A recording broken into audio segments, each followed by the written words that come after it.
Hi guys, welcome to Bioinfo Lab. This is Matangi and today we are going to see the multiple sequence alignment. The multiple sequence alignment is nothing but the alignment between the two or more sequences of the sequences of any organisms or of any species.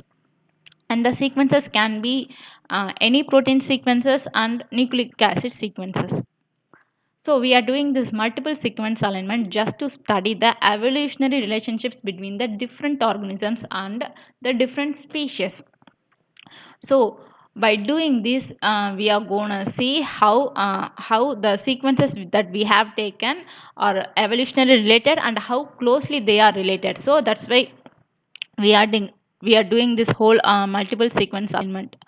So for doing the multiple sequence alignment, we have to align the two or more sequences, biological sequences, that is any protein or nucleic acid sequences. So today I'm going to align the protein sequences and the yeah, so I'm gonna take a single type of protein from three different species. Okay, so for the sequences, we have to go to NCBI, that is a National Center for Biotechnology Information. So just go to NCBI and take any three species or any three organisms, the protein. Don't take any different proteins. For example, if you take a hemoglobin from the rat organism, then don't take any other like serpent from the other organism. Just take the same type of protein from three different organisms or three different species. So today I'm gonna take the serpent from the three different organisms, three different species. Today I'm going to try the three different species. So just go here and type your serpent. First wait, okay, just go to here, click the proteins.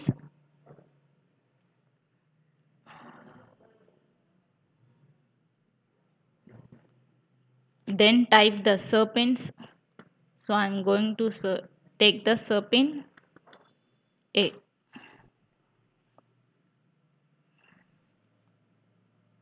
So there are actually 56,629 proteins are there from the different species, the whole species, the whole all species.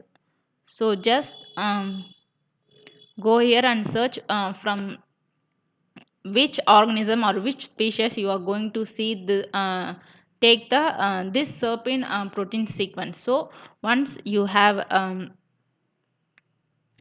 taken all the sequences that you need, we can proceed with the multiple sequence alignment. So to run this multiple sequence alignment, to study this evolutionary relationship between the different organisms, there are two multiple sequence alignment tool. So the first tool is the Clustal W tool and the second one is the Clustal Omega tool. Clustal Omega is the latest version of the Clustal W. So this is Clustal W. This is how the Clustal W looks, and it is the Clustal Omega, as you see. Okay, this is the Clustal Omega. So just go to your browser and type Clustal W and Clustal Omega, and just you can go right there. So let me explain about what's the major difference between these both tools, both multiple sequence alignment tools. So first, as we see the Clustal W, it is a oldest version of this multiple sequence alignment tool. So it uses a progressive alignment method which aligns the most similar sequences first and work their way down to the least similar sequences until a global alignment is created. So in Clustal W, first this tool in this tool, first it aligns the most similar sequences first and works its way to the least similar ones. But as in Clustal Omega, it uses a seeded guide trees and HMM profile technique, and HMM is nothing but the hidden Markov model. So these profile HMMs are probabilistic models that encapsulate evolutionary changes that have occurred in a set of related sequences. So to do so, they capture the they capture the position specific information about how conserved each amino acid is in each column of the alignment. So as you see, the cluster omega, it first aligns the most similar sequences and works its way to the least similar ones. But as in cluster omega, you can see that in cluster omega, they go about each amino acid in each column of the alignment. So that is the position specific. So this is the major difference between these two multiple sequence alignment tool. So let's get to it. So I have already taken the serpin A protein from the three different species. So I have taken here the first species is rat, and the serp and secondly I have taken the serpin from the Triticum aestivum, that is nothing but a breadwheat. So it's a plant. So first I have taken the serpent sequence from the animal, and secondly I have taken the serpent sequence from the plant, and thirdly I have taken the serpent sequence from the Pyrobaculum aerophyllum, that is nothing but a single celled prokaryotic organism. So I have taken an animal, and I have taken a plant, and I have taken a prokaryotic organism. So I have already have these sequences here, so just let me copy and paste it.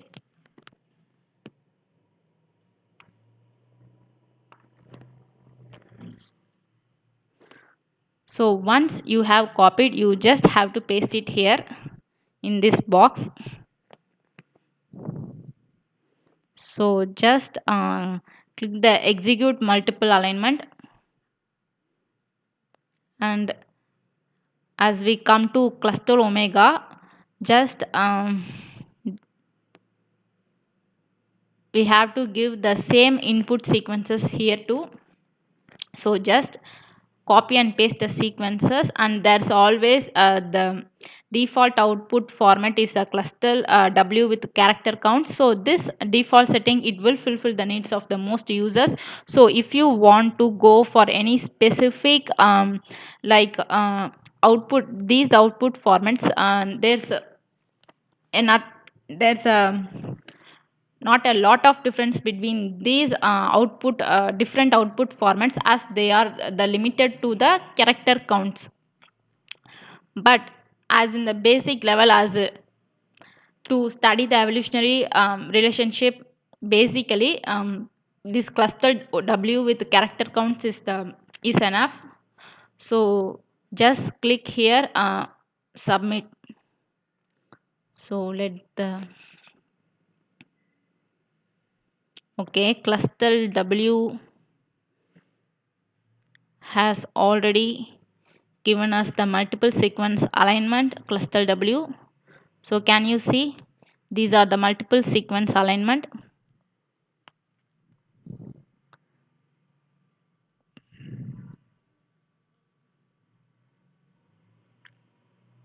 Okay, and cluster omega's multiple sequence result also we got. So first we will see about the cluster omega. First go to show colors, so it shows the sequences in different colors.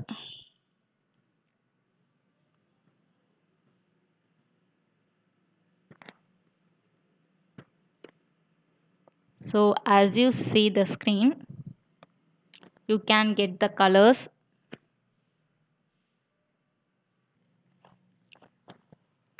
So as you see, there's three special kinds of characters at the end of the each set of these three sequences. So let me explain what those three set of special characters are. So the one is the full stop, the second one is the colon, and the third one is the asterisk. So you can see that these three kinds of special characters at the what below the each set of different sequences of the different species. So I will explain what these special characters mean actually. So just take this section. as you see, you can see there are two colons, one asterisk and one full stop. So this colon symbol, so it represents the different amino acids. For example, if you see E and you can see the QQ, so in so this colon symbol, it represents this column. So you can see the Q two times under E. So first we will see what is Q and E. So as you see, the Q represents the glutamine amino acid and E represents the glutamic amino acid. So as you see, the glutamine, it comes under the polar uncharged side chains, and as you see E, it comes under the electrically negatively charged side chain. And also as you see, the side chains of these two amino acids differ. As you see, the glutamine, the side chain is the NH2, and for the glutamic acid, the side chain is the acid, the COOH. So as you see, these two, glutamine and the glutamic acids, are the different amino acids. So this colon symbol, it represents the different amino acids in the specific position of the proteins of the different species. And as you see this asterisk symbol, it represents the identical amino acids. So as you see this asterisk symbols, this column, you can see there are three F's, that is F is for the phenylalanine amino acid. So as you see, there are three phenylalanines in this column. So this asterisk, this symbol, it represents the identical amino acid. And as you see here, the dot or full stop, so this dot, it represents the similar amino acids, that is with the same side chains, or it belongs to the same same amino acid groups. For example, let me see. So as we see the full stop for this column, you can see there is a V and T. So let's see what is V. V is for valine, as we know, and T is for threonine. Okay, you can see here the valine and you can see here the threonine. So as you see, the side chains of this, both valine and threonine, are same. So the side chain of the valine is OH group, and the side chain of the threonine is the OH group, the same OH group. So this valine and threonine, they are not the identical amino acids, but they are the similar amino acids. That means they are having the similar side chains. So for indicating this kind of similar amino acids, they are using this dot symbol. So this colon symbol, for indicating the different amino acids or non-identical or non-similar amino acids, and asterisk for the identical amino acid, and this full stop for the similar amino acids, that is the amino acid belongs to the similar group or having the similar side chains. So as we see in the cluster omega 2, we can see these three kinds of special characters at the end of the each set of sequences of the different species. So this is how you can actually see do your cluster sequence alignment. And in cluster omega, we are going to see about the guide tree and the phylogenetic tree. So these trees are important to study the evolutionary relationships between these three organisms. So first I will go to the guide tree. So just click guide tree. Okay, as you see, you can see here the guide tree. So here they have given, so guide tree will be in the representation of the two. So first one is the cladogram representation and the another one is the real representation. And cladogram representation is nothing but it gives a hypothetical picture of the actual evolutionary history. Okay, it gives the hypothetical relation, not the actual one. So the cladograms, it gives the hypothetical picture of the actual evolutionary history of the organism. So all branches, as you see here, the all branches in the cladogram are of equal length, as they are not represent any, sorry, as they do not represent any evolutionary distance between different groups. Okay, so they are, this cladogram, it just gives us the hypothetical representation of the actual evolutionary history. So as we see, we you can see this RF is the prokaryotic organism, and this Ca is the plant.